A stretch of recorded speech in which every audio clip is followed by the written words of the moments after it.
हमारी आज की कहानी रिया नाम की लड़की से शुरू होती है जो बेहद खूबसूरत थी। रिया का एक ही सपना था और वो था शहर में होने वाली ब्यूटी प्रतियोगिता जीतना। रिया की माँ का एक छोटा सा बुक स्टोर था और उसी से इनका घर चलता है। रिया अपनी माँ से कुछ पैसे मांगती है ताकि प्रतियोगिता में भाग ले सके, लेकिन उसकी माँ के पास इतने पैसे नहीं थे। रिया हर हाल में प्रतियोगिता में भाग लेना चाहती थी, इसलिए वो जुआ खेलकर पैसे कमाने का फैसला करती है। जब उसके सारे पैसे खत्म हो गए तो वो अपने अंदरूनी कपड़े दांव पर लगाती है। वो ये भी कहती है कि अगर तुम लोग मुझे कुछ पैसे दो तो तुम दोनों जैसे चाहो वैसे मेरी गुफा में धमाके कर सकते हो। लेकिन उन बेचारों के पास भी पैसे नहीं थे, जिस कारण रिया जीत जाती है। अब वो इन पैसों से प्रतियोगिता में हिस्सा लेती है, लेकिन हमेशा की तरह इस साल भी सोनिया नाम की लड़की ही प्रतियोगिता जीतती है। रिया को बेहद बुरा लग रहा था क्योंकि उसने बड़ी मुश्किल से इस प्रतियोगिता में हिस्सा लिया था। वो बाथरूम में जाकर रोने लगी और तभी प्रतियोगिता का एक जज जेरी उसके पास आता है और उसकी हौसला अफजाई करने लगता है। जल्दी ही दोनों में दोस्ती हो गई और जेरी उसे खाना खिलाने बाहर ले आया। रिया अभी खाना खा ही रही थी कि तभी सोनिया उनके पास आकर बैठ गई। सोनिया को जेरी ने ही बुलाया था। रिया उससे मिलकर बेहद खुश होती है। वो उसे बताती है कि मैं भी तुम्हारी तरह सफल बनना चाहती हूँ, बहुत सारी दौलत शोहरत कमाना चाहती हूँ। जेरी भी ध्यान से उसकी बातें सुन रहा था। सोनिया रिया को बताती है कि यहाँ तक पहुँचने के लिए मैंने बहुत से लोगों के बिस्तर गर्म किए हैं। इतना कहकर वो उसे अपना कार्ड देकर चली जाती है। अब जेरी रिया से कहता है कि अगर तुम मेरी बंदूक खाली कर दो तो मैं तुम्हें बहुत सारे पैसे दूंगा। पैसों के लालच में रिया उसकी बात मान गई। वो उसके साथ जा ही रही थी कि तभी रिया की माँ वहाँ आकर रिया को घर चलने को कहती है। जेरी उसे समझाने की कोशिश करता है, लेकिन रिया की माँ उसे बुरा भला कहने लगी। इसके बाद वो रिया को वहाँ से ले गई। अगली सुबह रिया की माँ उसे दूसरे शहर लेकर जा रही थी, लेकिन रिया मौका देखकर वहाँ से भाग जाती है।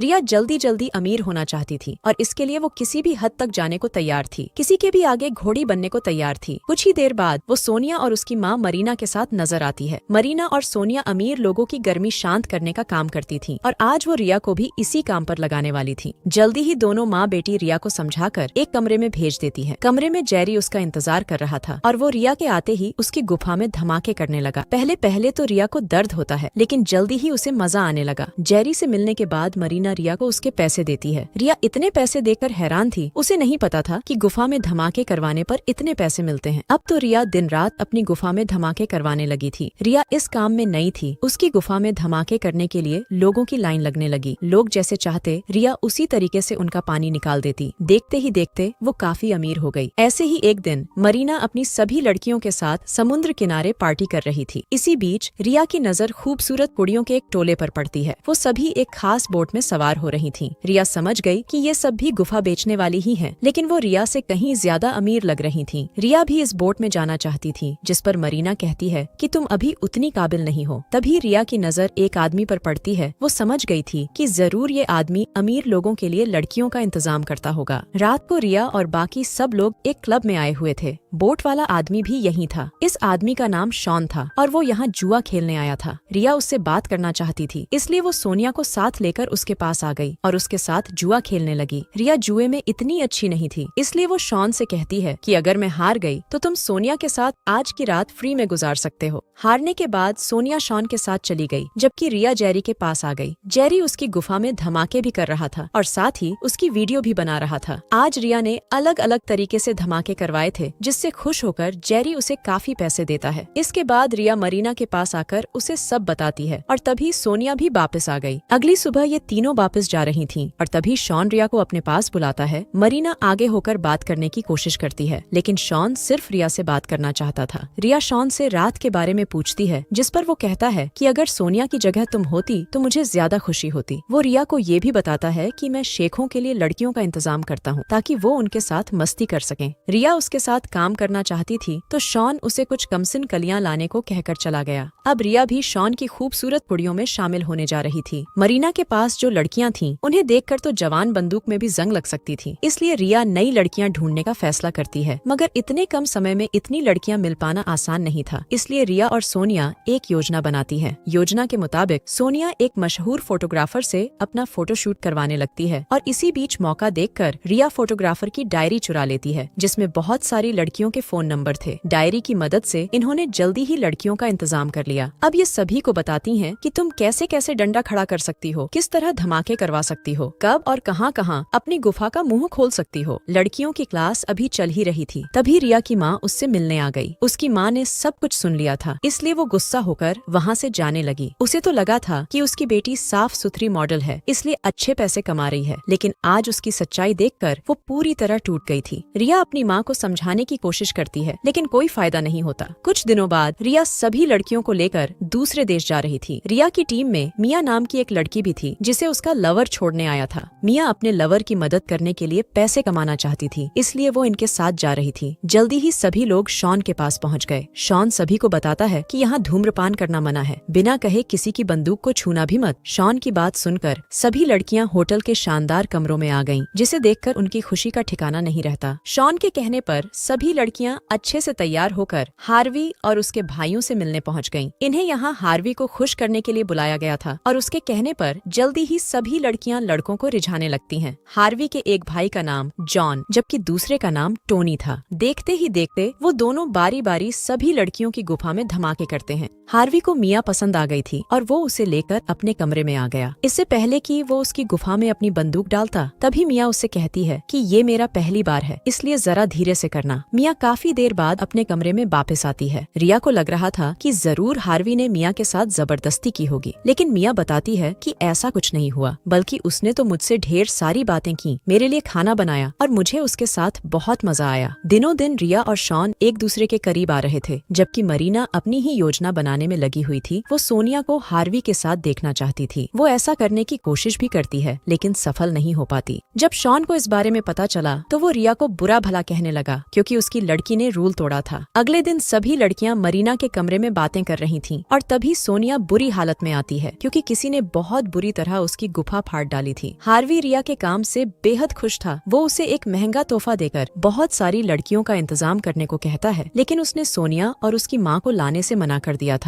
इस काम के लिए रिया को काफी मोटी रकम मिलने वाली थी, इसलिए वो हार्वी की बात मान जाती है। रिया वापस आकर सोनिया और मरीना को लड़कियों का इंतजाम करने को कहती है, लेकिन वो उन्हें हार्वी की शर्त के बारे में कुछ नहीं बताती। इसी सिलसिले में वो एक पेंटिंग शो का हिस्सा बनती है। यहाँ उन्हें बहुत सारी लड़कियाँ मिलने वाली थी। इसी शो पर रिया की मुलाकात रॉनी से हुई, जो पहली ही नजर में रिया का दीवाना हो गया था। देखते ही देखते ये दोनों करीब आ गए और दोनों का रिश्ता शुरू हो गया। रॉनी अपने परिवार को भी रिया से मिलवाता है। रिया के काम के बारे में रॉनी और उसके परिवार को भनक तक नहीं थी। वो तो उसे एक सीधी सादी लड़की समझ रहे थे। एक शाम रिया अपनी कुछ लड़कियों के साथ एक क्लब में आई हुई थी। इसी बीच मिया का लवर भी वहाँ आ गया। वो रिया की सच्चाई जान गया था, इसलिए वो मिया को यहाँ से ले जाने आया था, मगर मिया उसके साथ जाने से मना कर देती है, जिसके बाद वो रिया को जलील करने लगा, क्योंकि मिया को इस काम में लाने वाली वही थी। कुछ देर बाद जब वो घर आती है तो रिया और मरीना में किसी वजह से बहस छिड़ गई और गुस्से में रिया उसे बता देती है कि हार्वी ने उन दोनों को लाने से मना किया है। ये सुनकर सोनिया और मरीना को रिया पर बेहद गुस्सा आता है और वो रिया को घर से निकाल देती है। मिया भी इन्हीं के साथ रहती थी, इसलिए रिया के साथ वो भी घर छोड़ देती है। रिया और मिया यहाँ से निकलकर रॉनी के पास आ गई थी। कुछ ही दिनों में रिया और मिया ने 50 लड़कियों का इंतजाम कर लिया और रिया उन सभी को लेकर दुबई पहुँच गयी। सभी लड़कियाँ धूप सेक रही थीं और तभी शॉन उनके पास आकर रसीले तरबूजों वाली लड़कियों को तैयार होकर अपने साथ चलने को कहता है। जल्दी ही लड़कियाँ मस्त मस्त कपड़े पहनकर उसके साथ चल पड़ी। शॉन रिया को बताता है कि हार्वी के पिता काफी बीमार हैं। उसकी मौत के बाद हार्वी ही राजा बनेगा, क्योंकि हार्वी के पिता दुबई के राजा हैं और हार्वी उनका सबसे बड़ा बेटा। ये सुनकर रिया बेहद खुश हो गई, क्योंकि उसे हार्वी के साथ काम करना पसंद था। जल्दी ही शॉन सभी को लेकर एक अमीर शेख के घर पहुंच गया। शेख के आदमी लड़कियों से कहते हैं कि जो भी लड़की हमारे शेख को हंसाएगी, शेख उसे $50,000 देंगे। ये सुनकर सभी लड़कियां शेख को हंसाने के लिए अजीबोगरीब हरकतें करने लगी। इसी बीच मिया के नकली बाल निकल जाते हैं। ये देखकर शेख उसे अपने पास बुलाता है और खुश होकर उसे जीत की रकम दे देता है। उसी रात रिया कुछ लड़कियों को लेकर हार्वी की पार्टी में आती है। यहाँ टोनी लड़कियों को अपने अंदरूनी कपड़े उतारने को कहता है। टोनी की बात मानकर सभी ने कपड़े उतार दिए। लड़कियों ने शेखों को खुश करने में कोई कमी नहीं छोड़ी। वो जैसा चाहते थे लड़कियां वैसा ही करती जा रही थीं। इसी दौरान रिया एक लड़की के पास आकर दूसरे शेख को खुश करने को कहती है, लेकिन टोनी उसे ही पकड़कर अपनी गोद में बैठा लेता है। रिया को उसका छूना अच्छा तो नहीं लगता, लेकिन वो उसे रोक भी नहीं सकती थी। शॉन भी यहीं पर था और तभी टोनी जबरदस्ती रिया की गुफा में अपनी बंदूक डालने लगा। शॉन मजबूर था, इसलिए वो खुद तो कुछ नहीं करता, मगर रिया के हाथ में बोतल जरूर पकड़ा देता है और रिया बोतल से टोनी का सिर फोड़ देती है। रिया ने राजा के बेटे का सिर फोड़ा था, इसलिए अब रिया और उसकी लड़कियों की जान खतरे में थी। वो सभी यहाँ से भागना चाहती थी, लेकिन किसी ने उनका सामान और पैसे चुरा लिए थे। तभी शॉन उनके पास आकर उनकी मदद करता है, क्योंकि शहर की पुलिस रिया के पीछे लग चुकी थी। रिया के कहने पर शॉन सभी को एक सुरक्षित जगह जगह पर ले आया। रिया मदद करने के लिए पहले उसका धन्यवाद करती है और फिर उसका पानी निकालती है। दूसरी तरफ मिया की हालत बहुत खराब थी क्योंकि किसी ने उसके साथ बहुत बुरा सलूक किया था। वो रिया से मिलना चाहती थी, लेकिन रिया तो इस वक्त शॉन की बाहों में थी। मिया पूरी तरह टूट गई थी। उसे समझ आ गया था कि वो किस दलदल में फंस चुकी है। जिंदगी से हताश मिया ने समुद्र में डूबकर अपनी जान दे दी। अगली सुबह जब रिया नींद से जागी तो शॉन कमरे में नहीं था। तभी रिया की नजर एक दराज पर पड़ती है जिसमें से उसे अपना सामान और पैसे मिलते हैं। वो समझ गई थी कि उनका सामान शॉन ने चुराया था। वो चुपचाप पूरा दिन शॉन के साथ बिताती है और रात को जैसे ही जाने लगती है तो रॉनी उसे लेने पहुंच जाता है। वो रिया को प्रपोज करता है और रिया भी हाँ कर देती है। जल्दी ही दोनों की शादी हो गई और रिया ने अपनी बेटी का नाम मिया रखा था। कुछ सालों बाद कोई छुपकर रिया की तस्वीरें लेने लगा और ऐसे ही एक दिन शॉन किसी बहाने उससे मिलने पहुंच गया। वो उसे फिर से काम करने को कहता है, लेकिन रिया अपने परिवार के साथ खुश थी, इसलिए वो शॉन को मना कर देती है। कई दिनों बाद जब वो बाजार से आई तो उसे अपने घर के बाहर मरीना मिलती है। वो भी उसे काम पर लौटने को कहने आई थी और रिया ने उसे भी मना कर दिया था। मगर जब वो घर में आई तो टीवी पर वही वीडियो चल रही थी जो जेरी ने बनाई थी। रिया के ससुर ने उसकी वीडियो देख ली और उसे रिया की सच्चाई पता चल गई। गुस्से में वो रिया को मारने की कोशिश करता है, लेकिन मार नहीं पाता, इसलिए वो उसे अपने घर से निकाल देता है। सच्चाई जानकर रॉनी ने भी उससे रिश्ता तोड़ लिया था। अब उदास रिया ने फिर से उसी दलदल में जाने का फैसला कर लिया जिसे उसने कई साल पहले छोड़ा था। वो मरीना और सोनिया के साथ हार्वी की पार्टी में पहुंच गई। यहाँ मर्दों ने लड़कियों का बुरा हाल कर रखा था। कोई उन्हें जानवर की तरह लेकर घूम रहा था तो कोई शरेआम आगे पीछे धमाके कर रहा था। शॉन भी यहीं था। वो रिया को हार्वी के पास छोड़कर चला गया, लेकिन ये हार्वी नहीं टोनी था। वो साला रिया से बदला लेना चाहता था, इसीलिए इस पार्टी का इंतजाम किया गया था। शॉन और मरीना भी उससे मिले हुए थे। रिया भागने की कोशिश करती है लेकिन भाग नहीं पाती। टोनी पहले रिया की गुफा लूटता है और फिर उसे रेगिस्तान में भगा भगा कर मारता है। एक दिन जैसे तैसे कर रिया भागने में तो कामयाब हो गई, लेकिन तभी मिया की मौत के इल्जाम में पुलिस ने उसे पकड़ लिया। रिया के खिलाफ रिपोर्ट करने वाला मिया का लवर था। सारे गवाह रिया के खिलाफ थे, इसलिए उसे 5 साल की सजा हो गई और इसी के साथ इस कहानी का यही अंत हो जाता है।